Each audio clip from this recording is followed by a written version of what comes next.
Hello and welcome to this Best Practice for Simulation Experimentation webinar. My name's Craig Clee. I'm a consultant with the LANNER Group. This presentation I'm going to go through today is one we've already run through in the Witness User Conference in the UK. So if you attended that, then you'll have an idea as to what we're about to go through. This forms part of the Beyond Modelling webinar series we've been conducting. So if you've missed any of the ones to date, then you can find them on YouTube.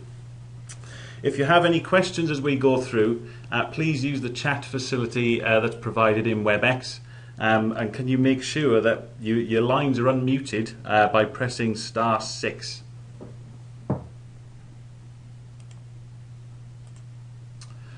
So what we're going to go through today is we're going to firstly talk about the business process decision analysis. Could somebody press *6. All right, there's a bit of an echo there, but I'll carry on. Right, I'm going to go through the business process decision analysis, and what this is all about really is ensuring that you might have the best tool in the world, but we want to make sure that you use that tool to the best of its ability. So we want to make sure it's not just about the tool, it's about the framework in which that sits in to provide you with some good answers. We're going to look at the experiment framework, and before I go on, it's worth just mentioning there's some words we're using here, and they mean different things in different contexts or for different companies as well. When I say the word experiment during this presentation, then I mean a collection of scenarios. When I say the word scenario, I mean a set of unique characteristics. So for example, we talk about a base case. We'll talk about a base case later on. A base case of your model will be one scenario. If you change any parameters, input parameters into that model, then that creates a different scenario. The last one then is replication, which is a single run of a scenario. And again, when we progress later on, we'll talk about variability and the requirement for running multiple replications. So looking at the experiment framework, we're going to have a look at the framework for a design of experiments. It's worth pointing out at this point we're not actually looking at methods for design of experiments. That would take a lot longer than the 30 minutes we've got today, but there's plenty of resources out there should you want to have a look at some techniques for doing that. And then we're also going to look at some ways of effectively presenting your results and how that all fits in terms of answering the questions you've been provided. Once we've done that, we're going to move on to looking at how you can design experiments or some considerations you have to make when doing it. We're going to look at things like base case development and looking at ways that you can reduce the number of scenarios you can have to run for your design of experiments. And lastly then, we're looking at options for running an analysis. So we'll talk about the witness experiment and the API. Depending on how this goes, when this was presented in the Witness User Conference, it was a 45-minute presentation, so I'll try and reduce the waffling somewhat, and hopefully then I can get to a position where I can show you some use of the experimenter. But if we don't get to the point where you can actually see the experimenter in use in this presentation, some of the other webinars we've done recently cover that in far more detail, so you won't be missing out. So we're looking at the business process decision analysis. What we're going to look at in a second is a process. The details to some of the items within this are looking at a situation where models exist. So that's the kind of, as we go through this process, what it's displaying. But the main items, the main flow, can work even if you're just looking to create models. So the first thing then, for effective ways of using your tools most efficiently, most effectively, it always comes back down to identify what are the questions we want to ask of the model. So you've got management or intelligent customers, they'll have some requirements. The requirement could be evidence-based projections, and they'll be over various periods of time. So you might have very short time horizons, you might have very long ones. But that all forms part of the questions that you want to ask and you want to get results out of your models. So that once you've got the questions, once you've got the things you need to provide answers for, which is it can be the most important bit, what you then do is go into a design phase where you start setting up the framework to providing answers for those questions. So that goes into some sort of analysis forum or group. and then they take the questions. It'll be a consideration then as to determining which model is most fit for purpose, or even if that model exists, it could mean developing another one. But they'll then go through, create the design of experiments, the big experiment list, and then that gets fed into the execute stage, into the modelers, where they will follow the design of experiments, run those scenarios, run for many replications, get the results out, perform some rudimentary analysis just to make sure the results are okay and there's no mistakes being made, that there's nothing stupid in the results that you're getting out. And once they've been run, then they go into the control phase, which goes back into the analysis forum or group.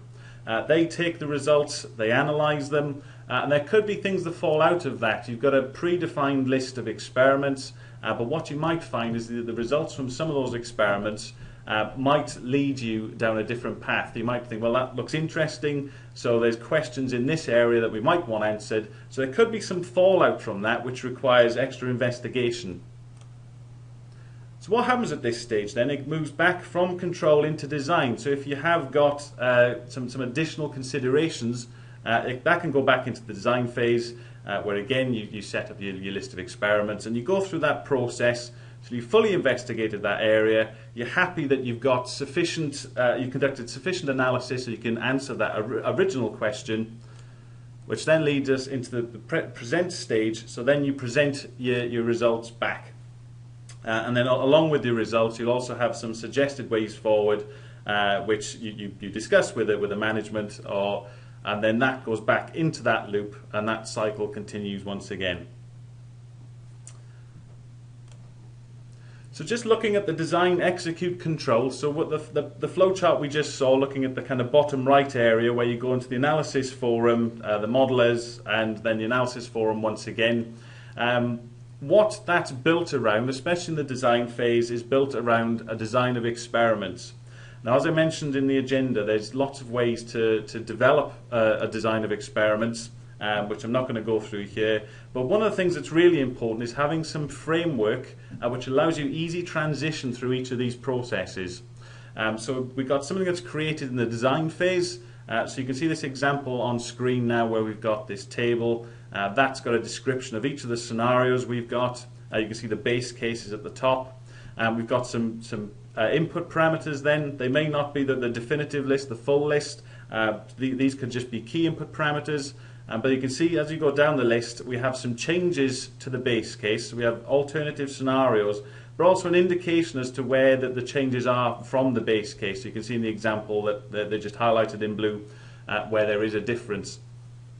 So it's quite useful to have a good solid framework which you can then use to create a design of experiments. You can understand the differences between a scenario and the base case, or two scenarios, and then that allows you a nice framework in which you can move on, which you pass it to the modelers. They'll use that framework as a priority list in order to run the scenarios. And again, once you go back to the control bit to do the analysis, you can use that table as reference. So it's very important to have a good solid framework in which to move through that design execute control phase. Obviously, if you've got some sort of framework, then you can run into a large number of scenarios that you want to test.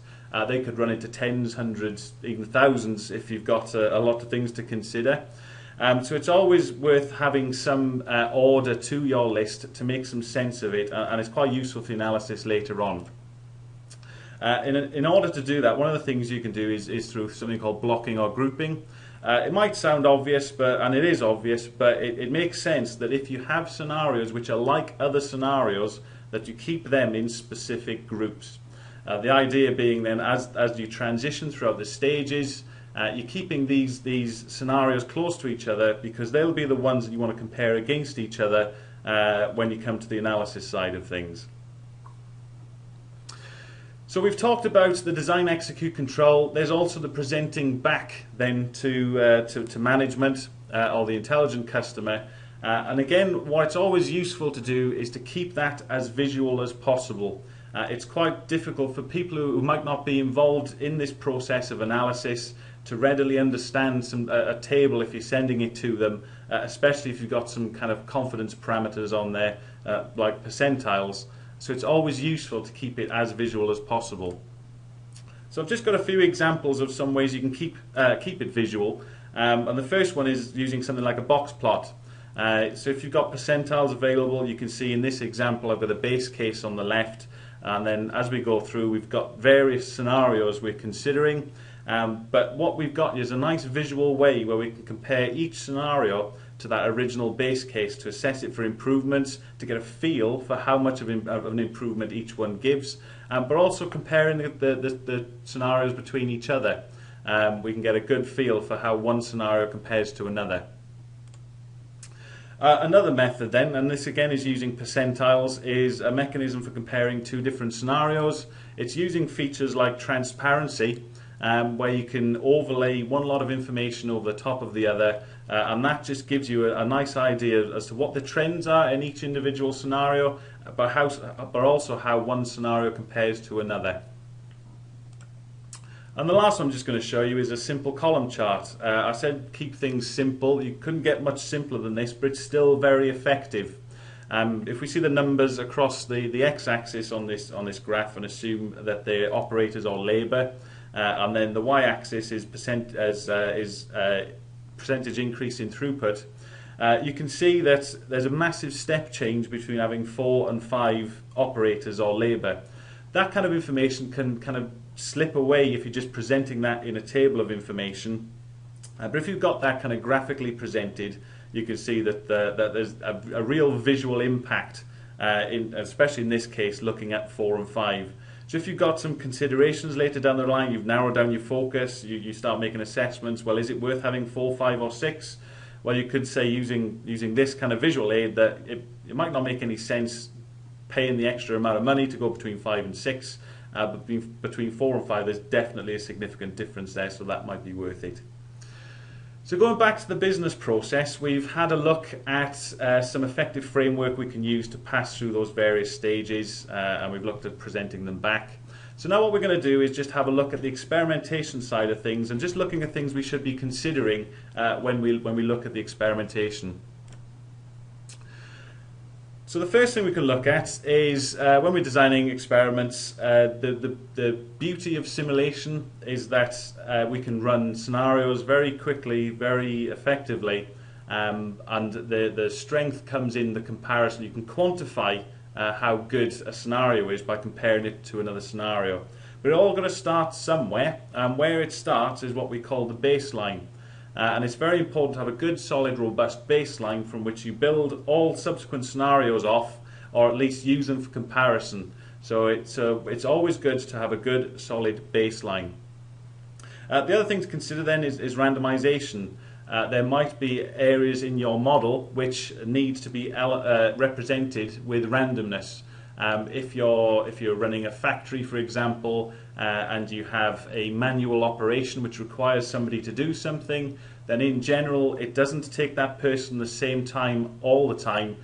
Sometimes it'll take them longer to do the task, sometimes it'll take them shorter. So what you want to do in those cases is represent the time that activity takes with a probabilistic distribution. So it's important that if you identify the areas where you want to represent or have randomness represented, but if you are going to have that represented, it's also important to make sure you pick the best or most representative distribution. If you are going to employ randomization in your model, which is always a good thing to do, then you've got the kind of additional complexity then of trying to understand how many replications you need. So if you've got randomization in your model, you never want to run it once. And the reason being is that because there's randomness in that model, because you've had a certain set of rolling the dice during that particular run, what you don't know is how representative that run is. It could represent a poor run, could represent a very good run, it could be somewhere in the middle, but you'll never know. So you've got to run many replications just to make sure you've got a good representative result at the end. The blocking we've considered, that was just talked about above, and the orthogonality is just making sure that when you've got your design of experiments, you're adjusting individual parameters, that if you've got variables which are linked to others, that you kind of make sure that it makes sense that they are changed in accordance to each other. So we talked about comparison, and we talked about having a solid base case. It's really important to have a reliable base case to work from. But even in your base case generation, it can always be quite useful that when you look at your base case and you're performing your initial analysis, that you actually run your base case with no variability initially. And the reason being is that that might help you see or spot some issues which would be more difficult to spot if you had to work through the noise that randomness brings. So it's always quite useful just to have a run with no variability, just have representative averages and seeing what that gives you, just to see if that alone just highlights some areas that could get missed otherwise. Then it's also quite useful then to move into some form of layering, so you start introducing variability and then you could start seeing how things in combination work. And again, that might help you spot certain things. Before moving into a kind of the fully variable layer, so everywhere that you've assessed that needs kind of some randomness associated, you employ that fully, then that becomes your base case from which you move on and start comparisons. So for the scenarios themselves then, if we just take an example where we've got two variables, so there's two adjustable factors, and each of them can have two values. Well, what that means is if we're going to run scenarios across the whole range, then that means we need to run 4 scenarios to capture every eventuality. If we then move to a different experiment which has 3 variables, each with 2 values, all of a sudden we start to need 8 scenarios to capture that whole range. And then again, if we move on, so we've got 3 variables, each with 3 values. You can see we need 27 scenarios in this case. So it's easy to see that where you've got these adjustable parameters in your model, each can hold whatever values. You can see how the number of scenarios you need to run, if you're going to capture all combinations, grows rather quickly. And on top of that, not only do you get lots of scenarios which keep growing every time you add another variable to be adjusted, you've also got the number of replications to consider for each. So the question is, how many replications should you run per scenario? Well, one of the things you should do is if you haven't got randomness in your model, there is no need to run replications. So if you've got no randomness, 1 replication, you're fine. However, if you have randomness in your model, then you need to run replications.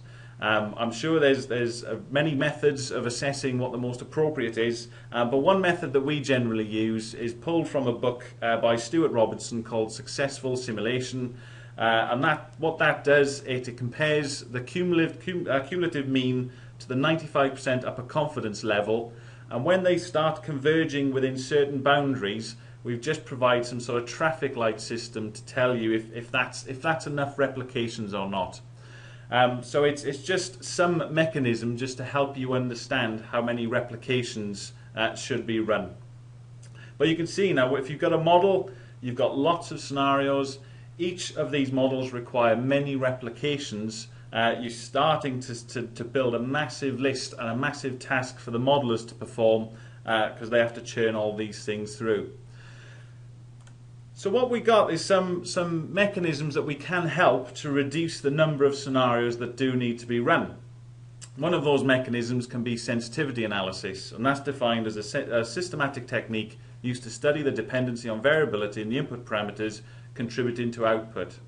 There's many techniques and approaches for sensitivity analysis. They can be rough and ready, where you just apply extremes, or there's more formal approaches which I'll leave you to go and find should you be interested. But this can help in terms of minimizing the number of scenarios that are required. So if you know which bits are more sensitive than others, then you can start ruling out the ones that are less sensitive. It's very useful if you've got a lack of data. So if you're finding it difficult to obtain certain bits of data, you can perform some sensitivity analysis on those parameters to see how much of a contributing factor they've got on your results. If you could vary those values wildly and they have very little impact on your results, then you don't need to spend the effort to obtain that data. However, if you get some parameter which you vary over a small range but has a significant impact on your results, then you should invest more time into trying to obtain that data. But at least you've got a reason to do it now. There's a purpose for going after that difficult data. And it's also useful for drawing conclusions on already collected results. So just understanding which parameters are more sensitive than others is quite useful in itself. But if you get to the stage that you've got lots and lots of scenarios, you have to run lots and lots of replications, one of the other considerations you can use is optimization. So when is a model more suitable to optimize? One of the things that the word optimize is worth spending a little bit of time on in this case. In the context of this presentation, by optimize, I mean some automated mechanism that implies intelligence to run a set of scenarios. But even if you had your own approach where you're manually running your scenarios, you were trying to find the optimal solution. So that in itself can be considered optimization. But when is a model suitable to optimize? Well, it can be suitable when you want to kind of reduce the number of scenarios you want to run. It's most useful if you can define what the objective is. Whenever you're using optimization, and again in the context of this presentation, some automated mechanism to do that, you've got to be able to tell it what good looks like. Why is one scenario better than another? And the way we do that is through what we call an objective function, which basically returns a value, giving that scenario a score. But sometimes that can be difficult to obtain in itself. So if you think back to the very simplistic column chart I provided earlier, if you run optimization just looking for maximum increase in throughput, it would give you the number 7 because that gives you the most throughput. But we know from our own analysis, we've seen that there's a big difference between 4 and 5, not much difference between 5 and 7. So it's 5 and 7 it's 5 we're looking at rather than 7. So what we need to include in there is a component which looks at maybe things like cost. But then we're kind of hampered by the fact that the optimization algorithm wants one value. So we've got to take all of the components, put them together somehow, and then obtain one result in the end, which is a representation of a good run. So getting the weighting of those parameters can be a little difficult, but in terms of optimization, if you are going to optimize, it's very important you understand what good looks like in your model and you're able to quantify that. One of the things you could do again to reduce the number of scenarios you can consider are applying constraints. For example, we've mentioned labour a few times. If we have labour, you could have those parameters being varied wildly.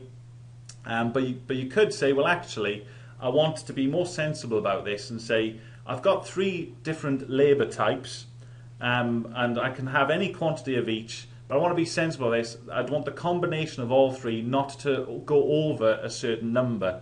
So you could apply a constraint which says labour A plus B plus C must be less than a certain value. And again, that reduces the number of scenarios you have to consider. So we've talked about the framework for effective experimentation. We've talked about some of the considerations you have to make through experimentation. Through generating scenarios. So now we're going to move on to options for running experiments, and I see I've got 5 minutes left, so I may or may not get a chance to see the experimenter in action. But some of the options you've got are you can run Witness natively, so that means you can actually go into the software, just press the play button, adjust some parameters and do that yourself, so you can work through your own design of experiments. You can run from Witness Experimenter. If you've got Witness 13C, you've got use of the new experimenter functionality. And in there you can generate your design of experiments and then use the experimenter to run through that. And then also that allows you then to compare each scenario. But you've also got the capability of running from another application. This has been an available facility in Witness for a long while, but what we've done is we've utilised or we've improved it somewhat in some instances and given you more functionality in others. In the first instance, we've improved the standard running of Witness from Excel. We use this new experiment run control. which is a slightly more robust mechanism for doing it. So I've talked about the witness experimenter in the second bullet at this point, but we've also got the full capabilities of that experimenter. There's an API which allows you through programming and through various programming languages which support COM to utilize that experimenter functionality from outside Experimenter should you wish to do that. And there's the object model Simba, which you can also use. The good point about all this, and this is new for the newer versions of Witness, is all of these get to utilize multi-core running. So laptops or computers or wherever these days generally have processors with multiple cores, and then what you're capable of doing now is sending scenarios off so they can be run on these individual cores, or replications can be run on the individual cores, and that obviously gets you to your result a lot quicker. So the experimenter piece, you've got the option of creating a simple or advanced experiment. You can add parameters, constraints, responses. You can configure the replication run length. I think I will delve into there for a couple of minutes, but I will not dwell on it for too long. So I'm going to open Witness. What I'm going to do is select a model which is part of the demo directory called BPR base. I'll then go to Model Experimenter, and this opens up the new Witness Experimenter functionality. And then what I can do in this, if I just go to New, I've got the option of having a simple experiment or an advanced experiment. If I go to Simple Experiment, I've got the capabilities of adding parameters. So in that BPR based model, these are the parameters that are adjustable in that model.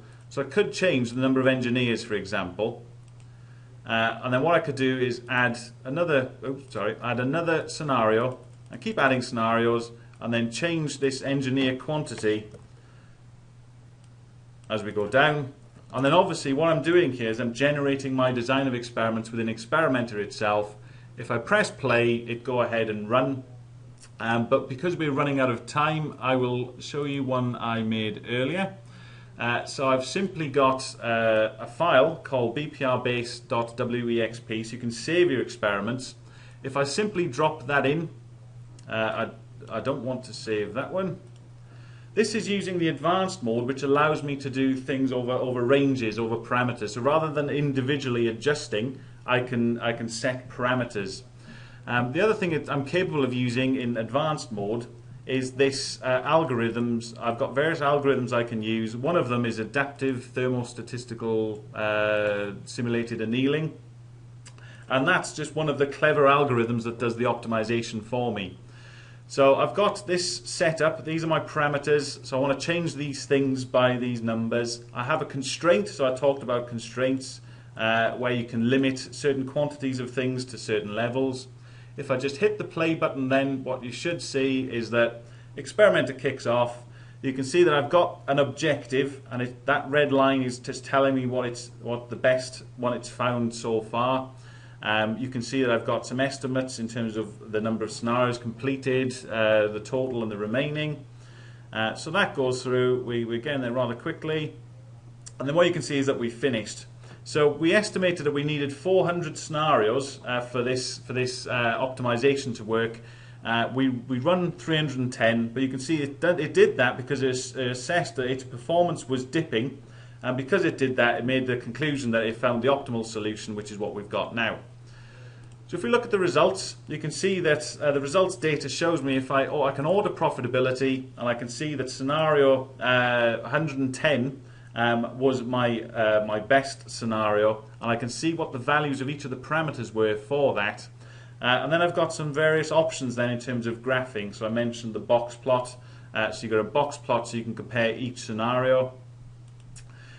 We've got a column chart showing results, and so on and so on. And there's a confidence chart just to give you an idea of how confident we have with this particular scenario, our best scenario. What ranges of values are we confident that they lie in between? So we're 99% confident it'd be within these ranges, 95% confident it'd be within these ranges, and 90% confident it'll be in this range.